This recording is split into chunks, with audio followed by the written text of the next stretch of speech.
심덕섭 고창군수는 서해안철도 건설 계획안이 내년 초쯤 가시화될 가능성이 높다는 전망을 밝혔습니다. 국토부와 한국교통연구원 관계자들로부터 서해안철도 건설안에 대한 긍정적인 답변을 받은 것으로 알려졌습니다. 김제시가 추진해온 주요 공모사업과 대규모 사업들이 잦은 설계 변경과 추가 예산 투입 등으로 예산 낭비 논란이 커지고 있습니다.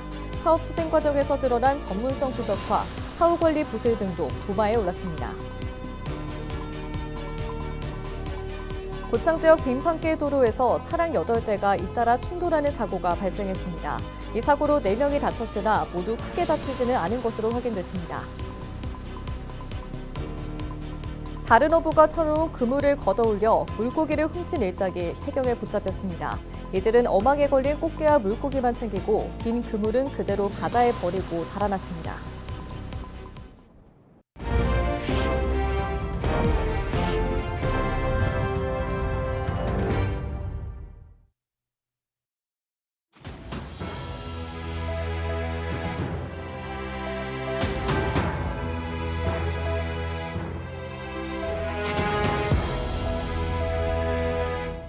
시청자 여러분 안녕하십니까? 헬로티비 뉴스입니다. 심덕섭 고창군수는 서해안철도 건설 계획안이 내년 초쯤 가시화될 가능성이 높다는 전망을 밝혔습니다. 국토부와 한국교통연구원 관계자들로부터 서해안철도 건설안에 대한 긍정적인 답변을 받은 것으로 알려졌습니다. 김남호 기자가 보도합니다. 심덕섭 고창군수는 4일 연말 기자간담회를 갖고 내년도 국가예산 확보안과 민선 8기 주요 사업 성과를 밝혔습니다. 심 군수는 새만금과 목포를 잇는 서해안철도 건설 사업이 전북특별자치도와 전남도 모두 최우선순위 사업으로 추진하고 있다고 강조했습니다. 또 국토교통부와 연구 영역을 맡고 있는 한국교통연구원 모두 긍정적 검토가 이루어지고 있어 내년 상반기 중 사업 계획안이 확정될 것으로 보인다고 말했습니다. 전남도에서는 이 사업을 우선순위를 1번으로 지금 해서 보냈고, 전북특별자치도에서 이 사업을 처음에는 3번째 우선순위를 올렸었는데 최근에 이걸 1순위로 변경을 해서 이제 국토부에 신청을 해놓은 상태로 알고 있습니다. 제5차 국가철도망 계획의 시그니처 라인으로 서해안철도가 될 수도 있겠다. 심 군수는 이어 고창과 포안을 연결하는 노을대교 건설 공사도 내년부터 실시 설계가 진행된다고 밝혔습니다. 이미 확보된 예산을 활용해 착공공사 시기도 앞당길 수 있을 것이라고 강조했습니다. 280억이 지금 공사비도 지금 예산에 들어와 있습니다. 그것도 이제 내년도 2월 사업으로 지금 그대로 이월해 놓고 내년도에 이제 착공이 되면 이 공사비까지 시작을 해서 이제 쓸 수 있도록 하려고 하는데, 예산이 이제 확정이 됐기 때문에 연초가 되면 바로 이제 국토청에서 실시 설계를 위한 그 입찰 계약을 준비를 하고. 총 연장 110km, 사업비 4조 7,900억 원 규모의 대형 국가철도 사업인 서해안철도, 노을대교 건설과 함께 서해안 지역민들의 수건 사업들이 내년부터 가시화될 전망입니다. 헬로티비 뉴스 김나호입니다. 김제시가 추진해온 주요 공모사업과 대규모 사업들이 잦은 설계 변경과 추가 예산 투입 등으로 예산 낭비 논란이 커지고 있습니다. 사업 추진 과정에서 드러난 전문성 부족과 사후 관리 부실 등도 도마에 올랐는데요. 시의회 시정질문 현장 함께 보시겠습니다. 정명기 기자입니다. 시정질문에 나선 오승경 의원. 수십억, 수백억 원이 들어간 지평선 새마루와 스마트팜, 한옥 숙박체험관을 사례로 제시했습니다. 그러면서 잦은 설계 변경과 반복되는 예산 증액이 행정의 전문성 부족과 관리 부실을 보여준다고 비판합니다.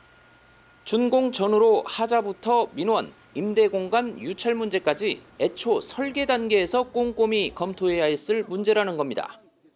김제시가 추진하는 공모사업과 대규모 사업 전반에서 나타나는 공통된 구조적 문제라는 것. 본 의원은 이러한 사태의 핵심 원인을 사업 추진 과정의 전문성 부족과 부서 간 연계 미흡, 통합관리 부재라고 판단합니다. 제도적 개선이 반드시 필요합니다. 지적은 여기서 끝나지 않았습니다. 지난해 김제시가 추진한 공모사업은 109건으로 총 사업비는 4,400여억 원. 최승선 의원은 이 가운데 상당수가 유지관리비 부담 주체가 불명확하고 사후관리 체계가 미비하다며 재정 부담이 커질 수 있다고 우려했습니다. 환경과 상하수습과 등 시설 설치 사업 등 27건은 유지관리비 부담 주체가 불명확하고 시설형 사업 39건 중 환경, 상하수도, 공원녹지 시설형 사업, 도시재생 시설형 사업 26건 등은 사후관리 체계가 미비한 것으로 파악되었습니다. 특히 공모사업은 국가와 도에서 일부 예산을 지원하고 나머지는 시가 부담하는 구조라서 예산이 늘어나면 대부분 시비로 부담이 돌아갑니다. 그래서 처음부터 꼼꼼히 계산하고 위험 요소를 따져봐야 한다는 것. 결국 김제시 행정이 전문성과 통합관리 능력을 갖추지 못한 채 주무구구식으로 사업을 추진해 예산 낭비와 행정력 손실이 반복되고 있다는 비판입니다.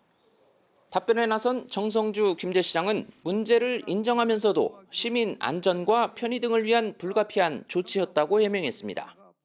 예상치 못한 현장 여건과 물가 상승 같은 외부 요인 때문이라고 설명합니다. 안전과 직결된 필수 기능 보강 및 물가 상승분 반영은 부득이한 조치였음을 깊이 헤아려 주시기를. 그러면서 사후평가 제도 도입과 통합관리 체계 구축, 성과지표 기반관리 강화 등 제도적 개선에 나서겠다는 뜻을 밝혔습니다. 부서 간 조정과 정보 공유 및 협업 체계를 강화하여 유사 사업의 중복 신청, 부서 간 연계 사업의 신청 누락, 향후 운영상 비효율 등이 발생하지 않도록 체계적 관리에 더욱 힘쓰겠습니다. 김제시가 내놓은 개선책이 말에 그치지 않고 실제로 실행돼 예산 낭비를 막고 행정 신뢰를 되찾을 수 있을지 주목됩니다. 헬로티비 뉴스 정명규입니다. 고창 지역 빙판길 도로에서 차량 8대가 잇따라 충돌하는 사고가 발생했습니다. 4일 오전 8시 40분쯤 고창군 대산면의 한 도로에서 블랙아이스에 미끄러진 차량과 뒤따르던 차량들이 잇따라 부딪히는 사고가 났습니다. 당시 승용차 한 대가 살얼음에 미끄러져 보호 난간에 들이받자 뒤따르던 차량 2대도 연달아 충돌했습니다. 이후 사고를 피하려던 차 5대가 도로 연석을 들이받거나 충돌하면서 연달아 추가 사고가 발생했습니다. 이 사고로 4명이 다쳤으나 모두 크게 다치지는 않은 것으로 확인됐습니다. 다른 어부가 쳐놓은 그물을 걷어올려 물고기를 훔친 일당이 해경에 붙잡혔습니다. 군산해양경찰서는 특수절도와 해양폐기물관리법 위반 등 혐의로 선장 A씨 등 내외국인 선원 4명을 송치했다고 4일 밝혔습니다. A씨 등은 지난 5월부터 최근까지 고군산 군도 일대 해상에서 4.49톤급 어선을 몰고 다니며 어민들이 설치한 그물을 끌어올려 수산물을 훔친 혐의를 받고 있습니다.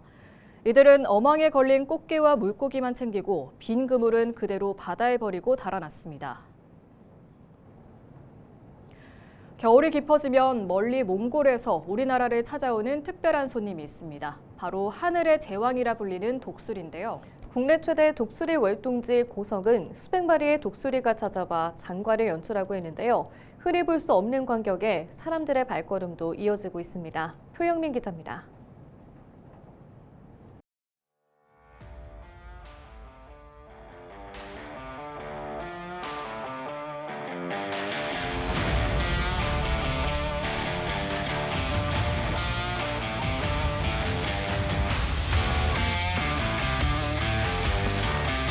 독수리들이 거대한 날개를 펼치며 하늘을 가릅니다. 들판에 먹이를 놓자 독수리들이 잇따라 내려앉아 먹이를 뜯습니다. 3,000km 떨어진 몽골에서 날아온 독수리들은 고성에서 겨울을 나는 귀한 손님입니다. 대부분 1, 2년 된 어린 개체들이지만 날개 길이는 3m가 넘습니다. 국내에서 독수리를 가장 가까이에서 볼 수 있는 고성에는 탐방객들의 발걸음이 이어집니다. 얘기를 들어본 적도 별로 없고 서울에서 살다 보니까 좀 기회가 없었는데 이렇게 이쪽 와서 직접 보니까 아주 감회가 새롭네요. 뭐 날개 펼친 모습도 아주 장관이고 뭐 이렇게 떼거리로 와서 있는 거는 처음 봤습니다. 해마다 800마리 이상이 찾는 고성은 국내 최대 독수리 월동지입니다. 20여 년 전 고성에서 시작된 먹이주기 사업은 현재 김해, 파주 등 전국 12곳으로 확대됐습니다. 파주부터 시작해서 강원도 인접에서 해가지고 전남, 해남까지 12군데 있어가지고 전국에서 거의 NGO들이 그 계속적인 먹이 활동을 하고 있고, 그리고 거기에 대한 개체수라든지 그런 것들 서로 교환하고 있습니다. 고성군은 독수리 떼를 활용해 먹이주기 체험 등 다양한 생태 프로그램을 운영하며 6년 전부터 독수리 축제도 열고 있습니다. 올해는 독수리 보호의 중요성을 알리고 독수리의 고향인 몽골 문화를 체험할 수 있는 행사도 마련했습니다. 해마다 겨울나기를 위해 고성을 찾는 독수리들은 내년 3월까지 이곳에 머물다 다시 몽골로 돌아갑니다. 헬로티비 뉴스 표영민입니다. 김제시가 내년 국가예산 1조 125억 원을 확보하며 4년 연속 1조 원 시대를 이어갑니다. 이번 예산에는 농업로봇 실증 기반 구축과 용지정착 농원 잔여 축사 매입 등 신산업과 환경, 문화 등 다양한 분야의 신규 사업이 포함됐습니다. 또 새만금 스마트 수변 도시와 연결도로, 수목원, 신항만 같은 대형 사업도 반영돼 추진력이 한층 강화됐습니다. 정성주 시장은 확보한 예산을 바탕으로 신성장 동력을 키우고 시민 행복을 높이는 데 최선을 다하겠다고 밝혔습니다. 정읍시가 새 아파트 입주에 맞춰 시내버스 노선 체계를 손봤습니다. 농소동 푸르지오 아파트 700여 가구가 들어서는 시기에 맞춰 순환버스 277번과 227의 1번을 새 기점과 종점으로 지정하고 운행 시간을 바꿨습니다. 이번 개편은 오는 12일부터 시작되며 버스 승강장에 부착된 안내문과 정읍시 홈페이지에서 변경된 정보를 확인할 수 있습니다. 정읍시는 초기 운행을 살펴 시민 불편을 줄이고 필요하면 바로 보완하겠다고 밝혔습니다.